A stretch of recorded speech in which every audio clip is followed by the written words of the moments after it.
Hello, everybody, and welcome to Menti Breaky Epi 18. It is 18 now. I counted. I had to go on Spotify and count all the episodes because I was like, I have no idea. Anyways, it's a solo episode. As you can see, Hannah's not here. She's sick. Sick of my shit. Haha, just kidding. She has like strep or something. I don't know. Not strep. She has a virus. Maybe she's just avoiding me. Maybe she called in sick to work, which is our podcast. Just kidding. She's not. We send each other memes all day. Get better soon, Hannah, and DM Hannah and ask her if she's just avoiding me and doesn't want to do Menti Reiki. Anyways, we're back with a solo episode for this week. I know initially I said I was going to do solo episodes every other week, but this is hard as hell. Like, to look into a camera basically and stay focused and talk for like 20 straight minutes. It's not hard to think of things to talk about, and it's not hard to do this, but to sit down and have the focus of being like, okay, I'm about to talk for 20 minutes. Like, I guess I do it in stand-up comedy. I mean, I do 20-minute sets, but I don't, like, there's a reaction from the crowd, right? But yeah, stand-up is interesting. I guess we'll start by talking about dating, because that's something that makes everyone comfortable listening to this podcast. You know what bothers me? You know what bothers me about talking about dating? Like, I get why every time I write a joke about dating or I make online content about it dating, it does well. I understand why that is, right? Because it's relatable. People understand it. It's easily, it's what's the word? Not ingestible. It's like easily digested. It's easily digestible. Whatever. It's easily digestible, but it's like, I want to talk about other stuff, you know? Like, I want to talk about like depression and stuff, but it's like, it's hard to go on stage and try to make a joke about depression when there's just like a fucking young couple in the front row that wants to fuck. And you're like, hey, you guys ever depressed, and they're like, this is a first date. And you're like, okay.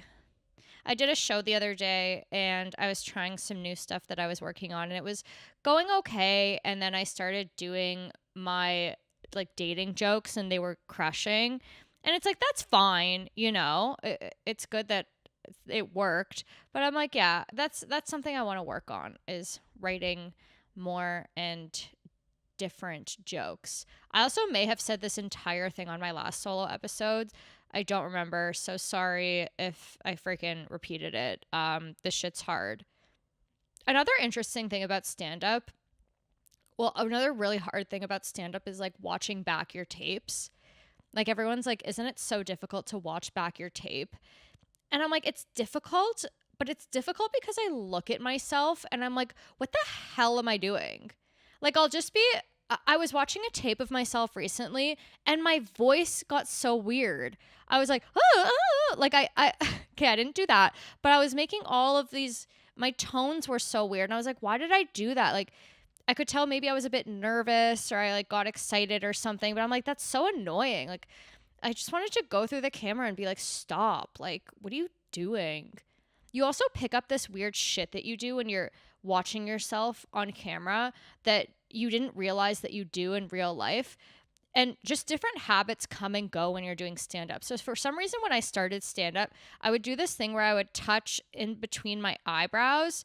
Like, I would touch this area on my forehead in between my eyebrows, and I just like leave my finger there. And then I'd watch back my tapes and be like, what am I touching? And I didn't do that. I don't do that not in stand-up. But all of a sudden I was like touching my forehead. And then something else that I realized that I do is I touch my thumb with my middle finger. Like, I do this weird thing. And I realize now that I do that just in life. Like, I guess when I'm thinking or I'm nervous, like in my first ever set, there's actually a clip of it on my Instagram. It's like my joke about this guy canceled his plans with me because he said he ate too much salmon and was too full. And you can literally see my hand in the corner, like my thumb is like touching my middle finger, and it's just something I never noticed. So it's weird. It's weird to watch yourself. And then habits come and go. Like all of a sudden recently I started gripping the mic with both hands. Never did that before. And you kind of try to get rid of one habit and then another one just pops up. Anyways, that's my stand-up comedy update, I guess. And I guess another update is I started doing like brand deals and stuff, or like I shouldn't say brand deals. I do some brand deals, but it's really weird because it's like my brand, right? Like not to be obnoxious, but it's like my brand. Like I got a vibrator company reached out to me and wanted me to do a brand deal with them where I guess I talk about the vibrator and do a collab with them. And I had to think, like, is this something I want to do? Like, do I want to be an influencer who just does brand deals? Do I want to be an influencer? Do I want to be, and if I do, what kind of stuff do I want to do, right? Like, am I going to look like I'm selling out? Am I going to, are my current followers going to be like, oh, I'm not interested in this?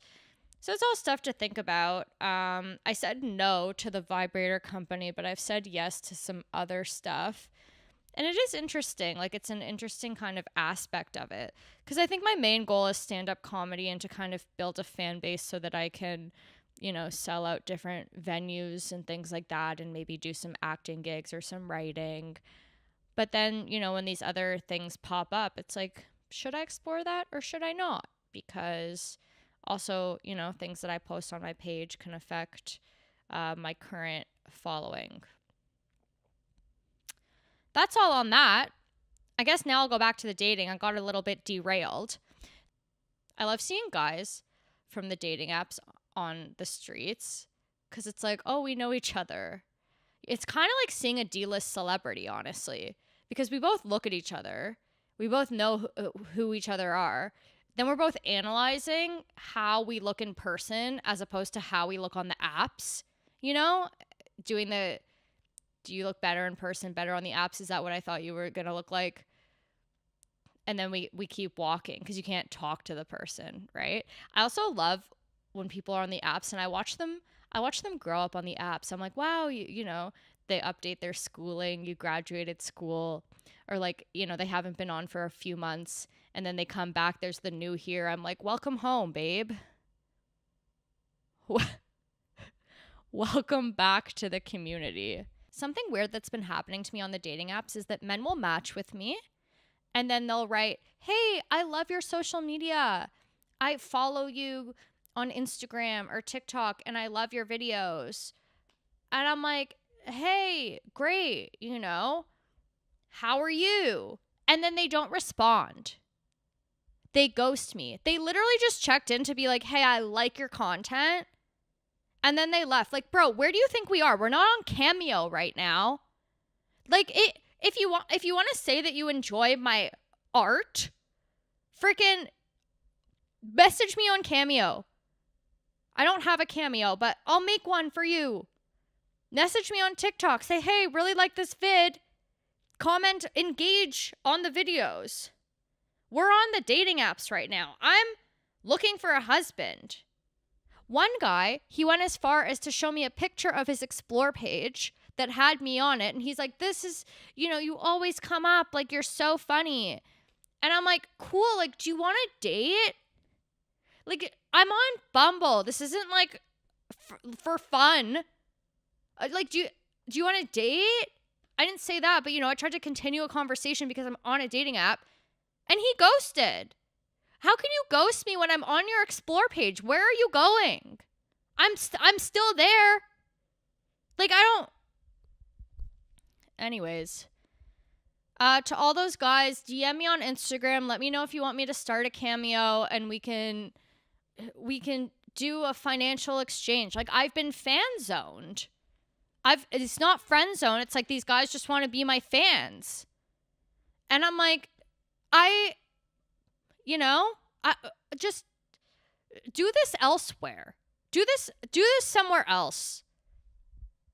I haven't been on a date in so long. I think I'm going to clip the part that I just said about the dating apps because that was funny, but I'm not going to clip I've been on a date for so long. Only podcast listeners can hear that. Only true real listeners. The rest of the people just watching the clips, they don't know. They don't know us, you guys. They don't know what's truly going on in Menti Breaky. They think they know. They think they understand, but they don't. So many people are like, I love the podcast. And I'm like, do you listen? And they're like, no, but I watch the clips. I'm like, okay. I know we've discussed this before on Menti Breaky, but I thought I'd bring it up again. One of my favorite things that's been happening is that I've been doing comedy shows, and guys that I see on the dating apps come to the shows like with their dates. Like I'm in Toronto, and so I see these guys on the dating apps. So obviously they're dating. And then I guess they're like, oh, let's go to a comedy show. That's a fun date. And then they're in the audience, and then they see me who's on the dating apps, and I see them who's on the dating apps, and we both like know that we know each other. And then I'm just like on stage performing for them and their date. And I'm just like talking about my vagina. And then I go back on the dating apps after and see them once again. So that's been a fun, interesting ride. I love it though. Like obviously I would never call out someone and be like, oh, I've seen you on the dating app. Because the woman has no idea. Because I don't see her on the dating apps, you know? And so it's like she doesn't know that I'm on the dating apps and have seen her date on the dating apps. And just like watching these guys interact with like their dates after, I mean, most of these guys like I haven't spoken to on the apps. I've never gone on a date with them, but we both just like see each other because we're both in the same city dating. It's really funny. I love just like watching, and then I'm on stage and we're both like, but obviously I don't say anything. Now I'm going to give an update on my egg freezing journey. So there's been a lot that's been going on because I know that I haven't done a solo episode and talked about this in a while. Basically, everything that I manifested or everything that I predicted came true. So with Twig, which was the expensive place, I basically heard a lot of stuff about how they're not very ethical with how they manage things. Like because there's no real regulation in egg freezing right now, everyone's just kind of like, it's like the wild west of eggs, right? It's like your eggs are just, you're just hoping for the best. They're just running around, rolling around, egg or the chicken or the egg. That's kind of the industry right now. So I've just heard that they will kind of move forward with procedures, even if they know that it's not really going to work for a woman because they're going to be making the money. So that's not for me. And I also talked about that whole investor thing. I think I've already said it's not for me. Then Evolve, that's the other one I looked into that had the sale, right? Where I was like, well, if there's a sale, like what if, like, I don't really want to bargain basement my eggs. What if they lose my eggs? Well, guess what happened, everybody? They didn't lose my eggs, but I went in for the blood testing and the ultrasound, and I get an email a week later saying, hello, please go and do your blood work again. We need to redo your blood work. And I said, what happened to my blood? Original blood wasn't good enough? What's the deal with the blood? And they're like, oh, it wasn't processed properly, or we like lost it or whatever. Or I think it didn't get to Life Labs. I'm like, what do you mean it didn't get to Life Labs? Where did it go? Where's my fucking blood? Anyways, so I was like, can you let me know why it wasn't processed or like what happened to it? And they're like, yeah, we reached out to Life Labs. They don't know. It just happens sometimes. It just happens sometimes? What about when I give you my eggs and then you take one of my eggs and you put it in a different freezer and then I hatch an egg that's not my egg? It just happens sometimes? I don't think so. Bargain basement egg place. Anyways, I was talking to my doctor friend. She was like, that actually does happen sometimes. Like, you need to calm down. But I'm still not going to go with them because they are really far downtown. And once you start freezing your eggs or you start going through the process, you have to go like every other day for the testing and the monitoring. So I'm going to do a place that is closer to me. which I actually just signed up for their consultation this morning because I was like, I'm doing a podcast and I need to update people and I should probably get on it with my freaking eggs anyways. Okay, also another thing about egg freezing, my friend was telling me about her experience because she went to Pollen and she also went to Twig, and she said after her egg removal at Twig, she like couldn't walk for 10 days and she was in a lot of pain. And then after her egg removal at Pollen, she was like fine and back working out in like 3 days. So it really is wild how much variation there is in all this egg freezing business, you know? But, you know, we'll do one round. We'll put the little guys in the freezer. We'll call it a frickin' day, honestly. Something that stresses me out is just summer in general. Do you guys feel that? Because everyone's like, have fun, do stuff, go to a cottage. I don't have a cottage. And everyone that has a cottage is like, yeah, I'll invite you to my cottage. No, you won't. You never have. You are not currently, and you never will. So why don't you just say like, yeah, I have a cottage. It's really nice. But like, to be honest, I'm not going to invite you. I'd respect that a lot more. And just summer in general, I'm like, just leave me alone, right? Like at least in the winter and the fall, there's no expectation of having fun. We can all just chill in our houses and be sad or be happy if we want. We could be happy, but it's up to us. In the summer, it's not up to us. In the summer, everyone's like, be happy or there's something wrong with you. Well, guess what? Everyone's depressed. You ever think of that? You ever consider that one?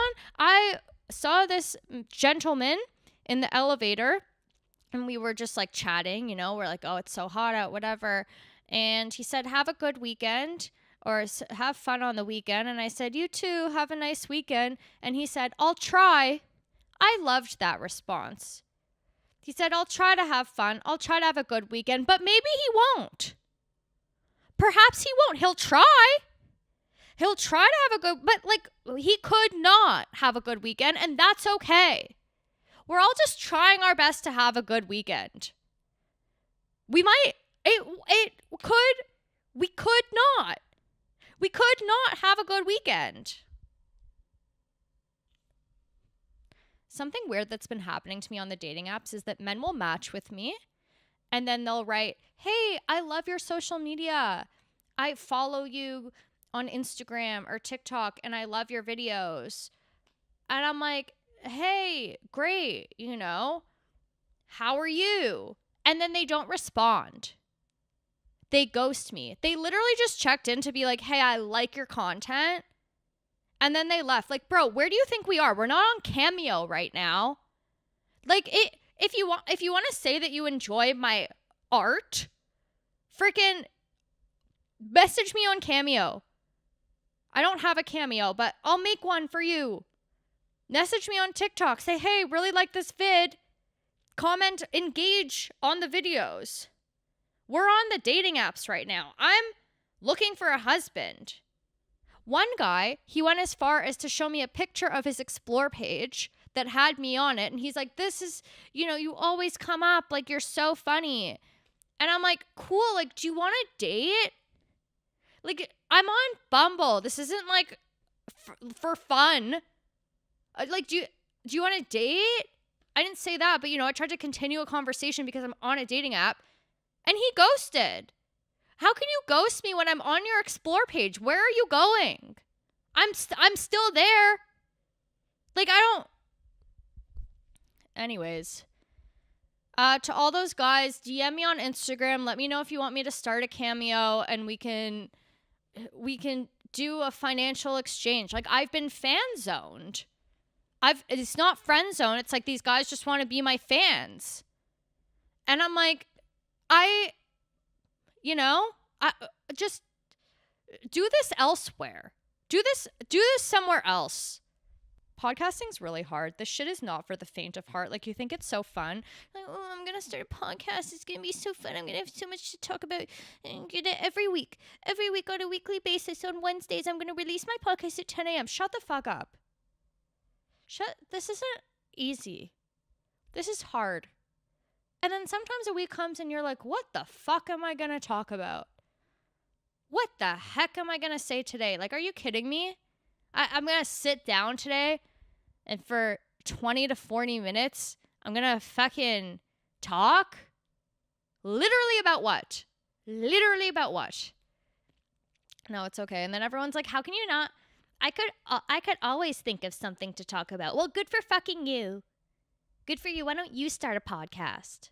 Why don't you figure out how to frickin' set up the recording device and the cameras and the Adobe Premiere Pro, okay? You do it.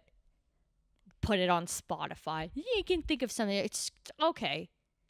Okay. I don't know why Hannah and I come on here and yell at all of our listeners every week. I don't know why that seems to be a trend, and everyone's like, we're literally just enjoying the podcast. Like, can you guys friggin' chill? And we're like, no, we actually can't chill. If we could chill, we probably would not be stand-up comics. We probably would not be on the internet starting a podcast and posting on social media. If we could chill, we'd probably be accountants, like Monica used to be, until she had a mental breakdown.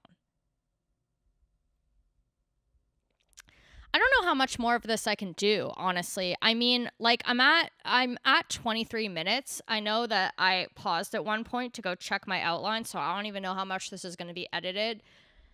But I think we're wrapping up. And you know what? Don't mind this episode. Think I did a good job. Stared at myself. No response. 20 minutes. Pretty proud, okay? I actually love you guys. Thank you to everyone who listened to this. You guys know the depths. You guys know the actual vibe and the feeling of Menti Breaky. All these clip listeners, no idea, babes. No freaking idea. They don't know what they're missing. They don't know what 20 minutes of pure gold is. They've never heard it. All right, I'm going to sign off now because that's enough for the day. Have a great Menti Breaky day. Let us know what you want to listen to. Write in your Menti Breaky stories. Write in your pathetic stories. We're all out here on the summer grind together. If you're listening to this not in the summer or in a different year, that's not the year it was. We're in whatever season you're in the grind right now, we're in it. Have a great day, everyone. Signing off. Goodbye.